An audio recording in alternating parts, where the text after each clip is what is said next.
अस्सलाम वालेकुम बच्चों। आज की कहानी का नाम है जीत। शहर से दूर किसी छोटे से गांव में गुड्डू और पप्पू रहा करते थे। दोनों भाइयों में ज़रा न बनती थी। साथ खेलने बैठते तो लड़ाई हो जाती, पढ़ने जाते तो कोई ना कोई बात ज़रूर होती। दोनों एक दूसरे को काट खाड़ने दौड़ते थे। उनकी माँ अपने दोनों बच्चों की वजह से बड़ी परेशान रहती। उनके बाप के मरने के बाद ये दोनों बच्चे ही उनकी कुल कायनात थे। उस्ताद जी, मैं अपने बच्चों की वजह से बड़ी परेशान हूँ। आप इनको समझाइए कि आपस में प्यार मोहब्बत से रहें। मेरी तो वो एक नहीं सुनते। गुड्डू और पप्पू की माँ ने उनके उस्ताद से कहा तो वो सोचने पड़ गए। वो जानते थे कि इस गरीब दुखियारी माँ का इन बच्चों के सिवा कोई सहारा नहीं है। बच्चों, आज हम एक खेल खेलेंगे और जो बच्चे इस मुकाबले में जीतेंगे उनको ट्रॉफी दी जाएगी और इनाम भी मिलेगा। सर, मुझे इस खेल में हिस्सा लेना है। गुड्डू ने जल्दी से हाथ उठाया। और मुझे भी। पप्पू ने भी हाथ उठाया। पहले मैंने उठाया, लिहाजा उस्ताद जी पहले मुझे मौका देंगे। गुड्डू ने बुरा सा मुंह बनाकर अपने भाई की तरफ देखा। और मैंने भी हाथ उठाया था, पर तुम्हारे बोलने की वजह से मैं चुप हो गया था। पहले मैंने हाथ उठाया था और उस्ताद जी पहले मुझे मौका देंगे, गुड्डू को नहीं।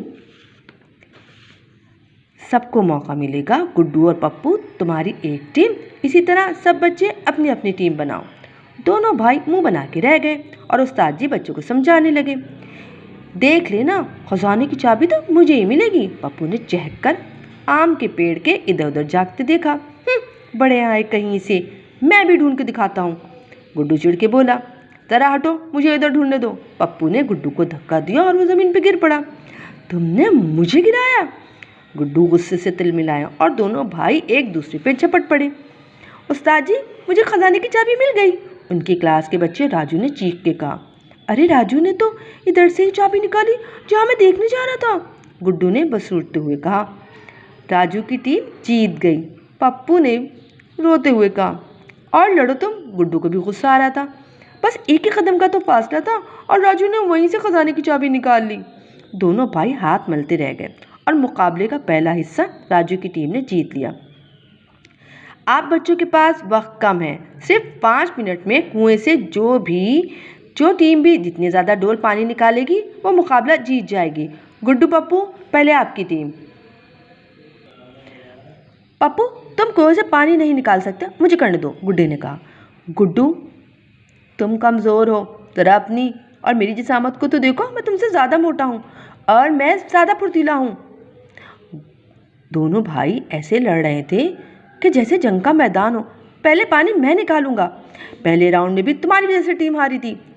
गुड्डू ने पप्पू को धक्का दिया। आप दोनों का वक्त ख़त्म हो चुका है। उस्ताद जी ने बुलंद आवाज़ में फैसला सुना दिया और दोनों भाई अपना समूह लेके रह गए। एक के बाद एक दूसरी टीम आती गई और सब बच्चे खुशी खुशी इस खेल में हिस्सा लेते रहे। और इस तरह एक बार फिर राजू की टीम जीत गई। हालांकि राजू और वसीम दोनों गुड्डू और पप्पू के मुकाबले में सुस्त बच्चे थे। और फिर उस्ताद जी ने चमचम करती ट्रॉफी और बड़ा सा इनाम भी इन्हें दे दिया। काश हम ये इनाम ले सकते। पप्पू पूरी तरह उदास था। पप्पू और गुड्डू, तुम दोनों इस तरह इनाम और ट्रॉफी हासिल कर सकते हो। उस्ताद जी ने मुस्कुराते हुए तीनों बच्चों को अपने पास बिठाया। पर कैसे उस्ताद जी? इत्तेफाक और प्यार मोहब्बत से हम बहुत कुछ जीत सकते हैं। लेकिन कैसे? ये देखो, ये एक पतली सी डंडी है। उस्ताद जी ने एक ही झटके से उस छोटी सी डंडी के 2 टुकड़े कर दिए। और ये देखो, उन्होंने डंडियों का एक बंडल उठाया और उसे तोड़ने की कोशिश करने लगे। उस्ताद जी, ये नहीं टूटेगा क्योंकि बहुत सारी डंडियाँ मिलकर मजबूत बंडल जो बन गई हैं। पप्पू ने चहक के अपनी अक्लमंदी जताई तो उस्ताद जी मुस्कुरा दिए। तुम दोनों बच्चे अगर इस बंडल की तरह चाहो तो मजबूत बन सकते हो, और अगर तुम इस नाजुक कमज़ोर डंडी की तरह बनना चाहो तो बन सकते हो। नहीं उस्ताद जी, हम इस बंडल की तरह मजबूत बनना चाहेंगे, गुड्डू झट बोला। क्यों पप्पू? हाँ, मैं कमज़ोर डंडी की तरह नहीं बनना चाहूँगा। ये तो बहुत अच्छी बात है कि तुम दोनों बच्चे कमज़ोर डंडी की तरह बनना नहीं चाहते। तो बस आज से ही तुम दोनों बच्चों एक दूसरे से पक्की दोस्ती कर लो, क्योंकि लड़ाई झगड़ा और नफ़रत इंसान को कमज़ोर और नाजुक डंडी की तरह बना देती है, जिन्हें एक ही वार से तोड़ा जा सकता है। जबकि इत्तेफाक, प्यार और मोहब्बत से इंसान सारी दुनिया जीत सकता है। क्योंकि बच्चों, इत्तेफाक में बरकत है। आपने बिल्कुल ठीक कहा उस्ताद जी। अब हम कभी नहीं लड़ेंगे। क्यों पप्पू? हाँ गुड्डू, हम आपस में प्यार, मोहब्बत और इत्तेफाक से रहेंगे क्योंकि हम आगे बढ़ना चाहते हैं, जीतना चाहते हैं। और फिर बच्चों, उस दिन के बाद से गुड्डू और पप्पू प्यार, मोहब्बत और इत्तेफाक से रहने लगे। उनकी समझ में आ गया था कि लड़ाई झगड़े से सिवाय नुकसान के और कुछ नहीं मिलता। तो बच्चों, आज की कहानी आपको कैसी लगी बताइएगा ज़रूर। अल्लाह हाफिज़।